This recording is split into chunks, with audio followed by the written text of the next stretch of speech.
다윗이 사울왕의 위협을 피해서 이곳저곳으로 유랑을 합니다. 그 어디에서도 안전한 피난처를 찾지를 못해요. 그가 사울왕의 쫓김을 받아서 이제는 내가 좀 다른 데 가면 좋겠다 해서 블레셋 가드 지방으로 도망을 갑니다. 그런데 거기에 아기스 왕의 신하들이 다윗을 알아본 거예요. 저 다윗 아닌가? 가드는 참고로 골리앗의 고향이잖아요. 그러니까 골리앗을 이긴 다윗이 자기 나라에 와서 망명을 하려고 하니까 분명히 저건 사울왕이 보낸 스파이다, 그렇게 생각을 한 거예요.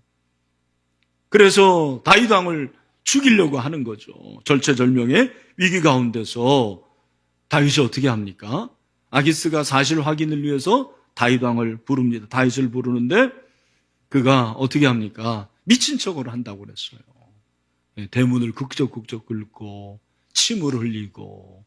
여러분, 보통 사람도 아무리 멋있어도 침을 흘리면은 그 완전히 뭐 별로거든요. 미친 척하고 침 흘리고. 아기스가 볼 때 이게 보통 사람이 아닌데 저 미친 사람 뭐하러 데려오냐? 당장 끌고 가라 그래서 내보냈어요.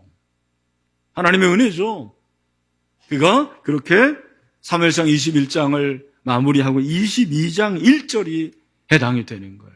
22장 1절에서 그러므로 다윗이 그곳 가드죠. 가드를 떠나서 어디로 도망을 했습니까?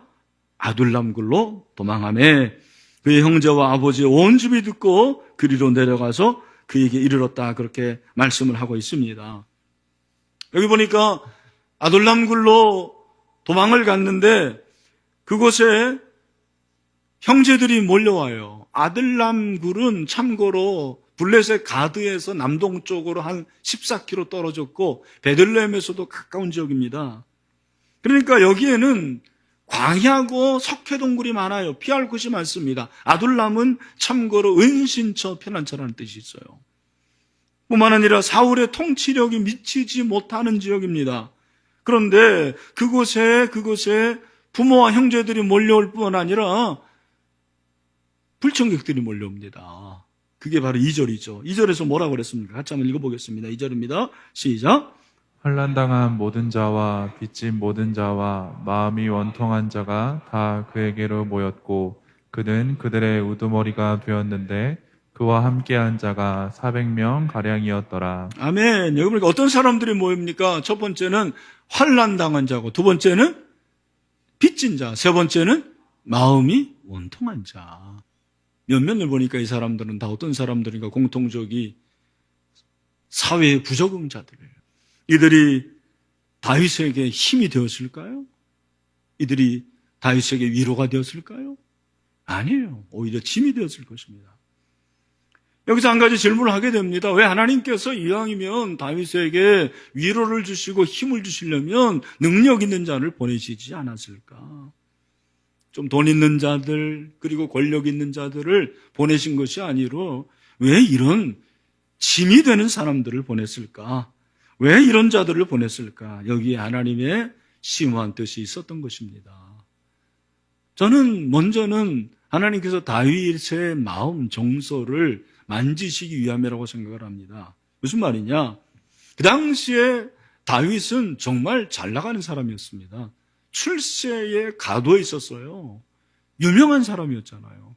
심지어는 블레셋 이웃나라 사람들도 알아보는 인기맨이었습니다. 뿐만 아니라 그는 조금 지나면 어떻습니까? 기름 부음을 받았기 때문에 차기 대권 주자잖아요. 그런 그가 지금 빈손이에요. 도망자입니다. 400명의 그 불황자들의 지도자가 되었습니다. 그게 무슨 면류가 아닙니까? 얼마나 힘들었을까요? 여러분, 왜 이게 됐습니까? 원인이 무엇입니까? 사울왕이 자기를 죽이려고 계속 쫓아다니니까 도망 다닌 거잖아요. 그죠? 그는 도망자의 신세가 되었습니다. 사울왕을 생각해보면 분노가 일어나고 사울왕만 생각하면 원통하고 너무너무 마음이 분한 거예요. 하루 한 날도 다리를 뻗고 잠잘 수가 없었을 것입니다. 분노와 증오로 인해서 그의 마음이 너무 힘들었어요. 근데 그 400명을 만나면서 그의 마음을 하나님께서 만져주시는 거예요. 자기보다 더 상처받은 사람들이 너무너무 많은 거죠. 이들이 얼마나 상처가 많았습니까? 얼마나 고통을 당합니까? 이야, 나보다 더 힘든 사람이 너무 많구나. 상처받은 치유자가 되는 거예요. 그들을 상담하고 그들을 만나는 가운데서 다윗의 마음에 있던 그러한 분노와 증오가 점점점 사그러들게 되는 거죠. 마음을 하나님께서 만져주시고 치유해 주시는 거예요. 낮은 마음으로 만져주십니다. 하나님이 그래서 이 사람들을 보내주셨다고 저는 생각을 해요. 또 한 가지 영적으로 우리가 생각해 보면 이 기간이 길지 않았지만 굉장히 고통이 심했는데 그 고통 가운데서 하나님께서 다윗의 신앙을 강하게 하셨어요. 신앙의 근력을 세게 하셨어요. 고난을 통해서 연단을 시켜주시니까 연단을 통해서 다윗이 믿음이 강하게 된 거예요. 하나님을 더 신뢰하고 의뢰하게 되었습니다. 그걸 보여주는 것이 바로 시편 34편이잖아요. 시편 33편은 표제에 우리가 주목을 해야 되는데 제목이 무엇입니까? 제목을 한번 같이 읽어볼까요? 시작. 다윗이 아비멜렉 앞에서 미친 채 하다가 쫓겨나서 지은 시. 여러분, 이 아비멜렉, 저는 아기스라고 했는데 왜 아비멜렉이죠? 같은 말이에요. 아비멜렉은 블레셋 왕들의 공식 칭호예요. 마치 우리가 성경을 읽다 보면은 애굽의 바로왕이라고 그러잖아요. 사실은 바로는 공식적인 칭호예요. 왕들의 이름이 다 있는데 바로 그러면은 애굽의 공식 칭호 왕. 그 다음에 여러분 로마에는 황제가 있지 않았습니까? 로마의 황제. 그 로마 황제의 공식 칭호가 뭐죠? 시저예요. 시저. 가이사. 그거와 마찬가지입니다. 여러분 여기서 이 아비멜렉은 가드왕 아기스를 말하는 것입니다. 그 가드왕 아기스 아비멜렉 앞에서 미친 척하는 사무엘상 21장의 내용, 그죠? 그리고 이어서 아둘람 굴에서 그가 하나님을 만난 것을 찬양한 것이 시편 34편이에요. 시편 34편은 그런 의미에서 다윗의 고백이죠. 신앙의 고백입니다. 그가 어떤 고백을 합니까? 1절에 보니까 내가 여호와를 항상 송축하며 내 입술로 항상 주를 찬양하리이다. 아들람굴에서 불평하고 원망하고 저주해도 시원치 않은데 하나님을 뭐 합니까? 하나님을 찬양해요. 하나님을 높여드립니다. 항상. 그것도 한두 번이 아니고 하나님을 찬양하는 거예요. 사랑하는 우리 시내의 모든 성도 여러분, 여러분들도 아들람과 같은 그러한 고통 가운데서 또 참 외로움과 분노 가운데서 하나님을 찬양할 수가 있겠습니까? 우리에게 이런 은혜가 있게 되기를 주님의 이름으로 축원합니다. 하나님을 찬양하는 거예요. 또 하나님을 자랑합니다. 2절. 내 영혼이 여호와를 자랑하리니 곤고한 자들이 이를 듣고 기뻐하리로다. 하나님을 자랑해요. 400명에게 만나면서 무슨 얘기합니까? 하나님이 얼마나 선하신 분인지 몰라요. 하나님 얼마나 좋으신 분인지 몰라요. 하나님 위대하십니다. 하나님을 자랑하는 거죠. 여러분, 저와 여러분이 하나님을 자랑할 수 있게 되기를 주님의 이름으로 축원합니다. 하나님을 자랑하는 것입니다. 그리고 클라이막스가 8절이죠. 8절 말씀에서 뭐라고 그랬습니까? 같이 한번 읽읍시다. 시작.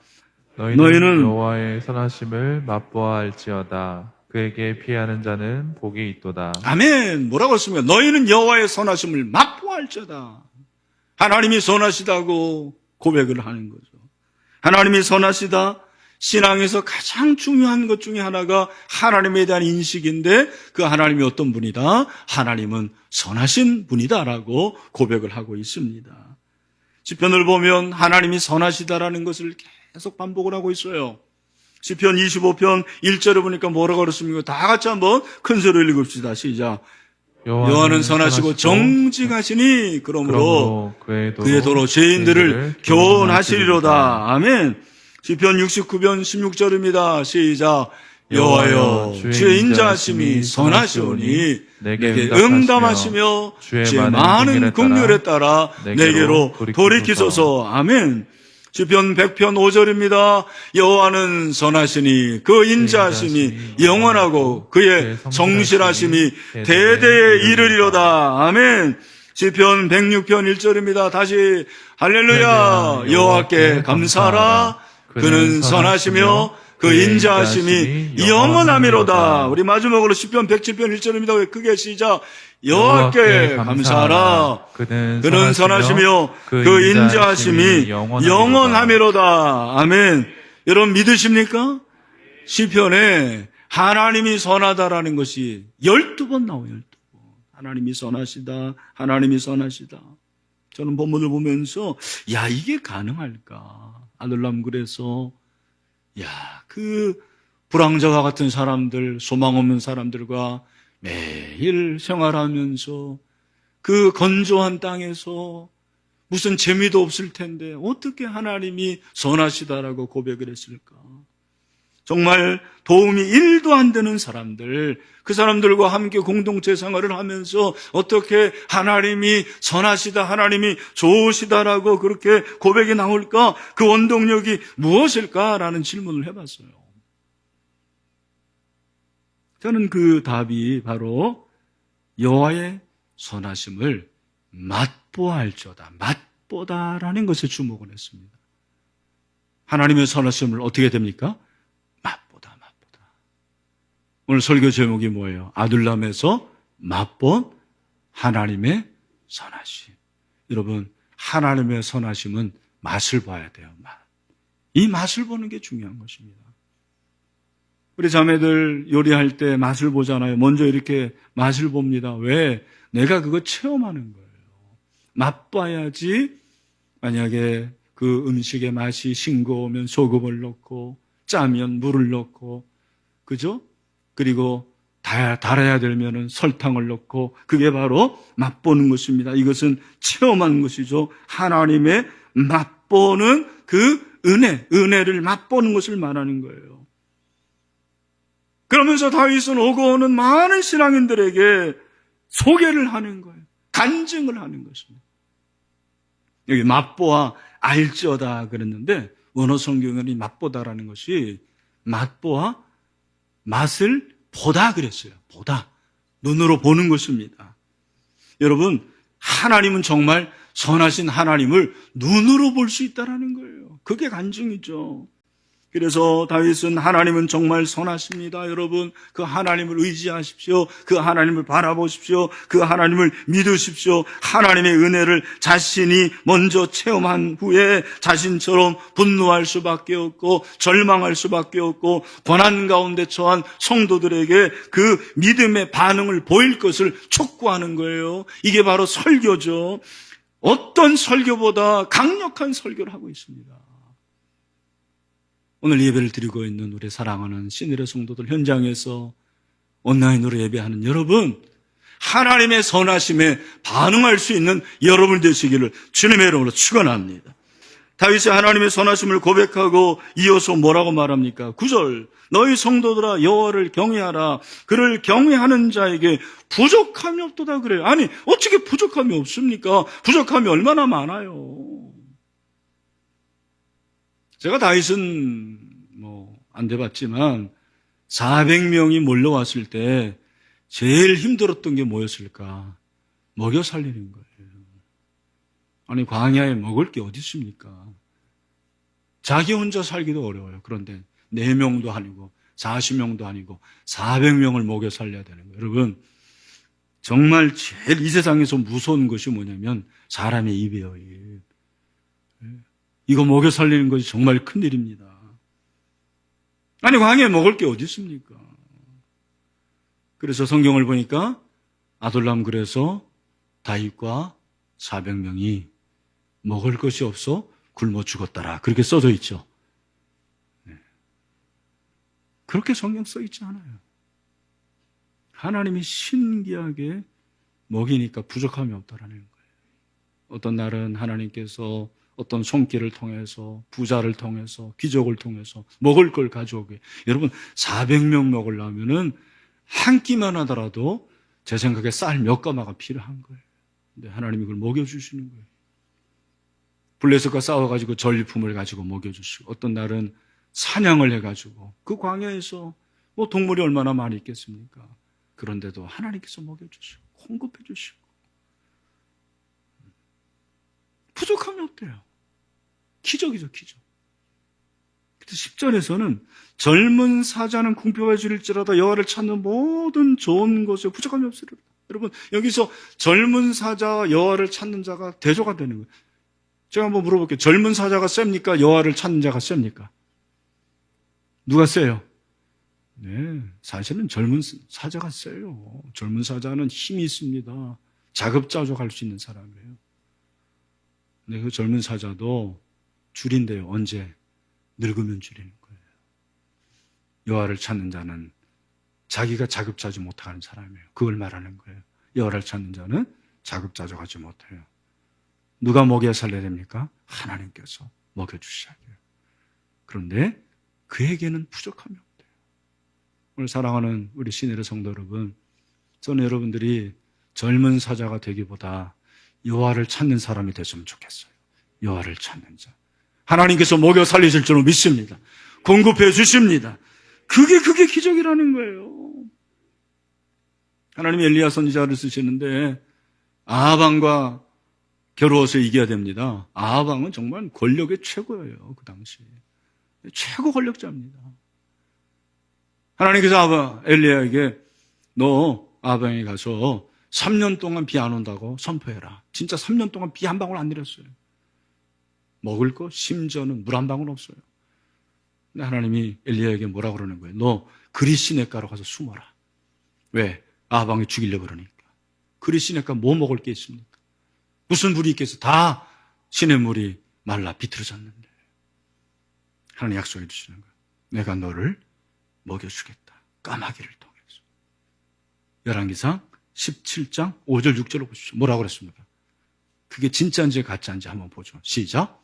그가 여호와의 말씀과 같이 하여 곧 가서 요단 앞 그리시네가에 머물매 까마귀들이 아침에도 떡과 고기를 저녁에도 떡과 고기를 가져왔고. 네, 여러분, 하나님께서 엘리야에게 뭐를 보내십니까? 까마귀. 그 까마귀 입에 뭐가 있는 거예요? 떡과 고기가 있는 거예요. 언제 주십니까? 아침과 저녁으로. 할렐루야. 여러분, 하나님께서 공급해 주시는 줄로 믿습니다. 하나님의 선하심이에요. 하나님의 은혜예요. 이게 하나님의 은혜예요. 다윗은 아둘람굴에서 하나님의 은혜를 경험하는 거죠. 내가 자급자족하는 게 아닙니다. 하나님이 주시는 것입니다. 엘리야도 마찬가지입니다. 그리시네가에서 하나님의 은혜를 체험합니다. 하나님이 선하신 것을 누구보다 체험한 사람이에요. 오늘 우리에게 이 체험이 있게 되기를 축원합니다.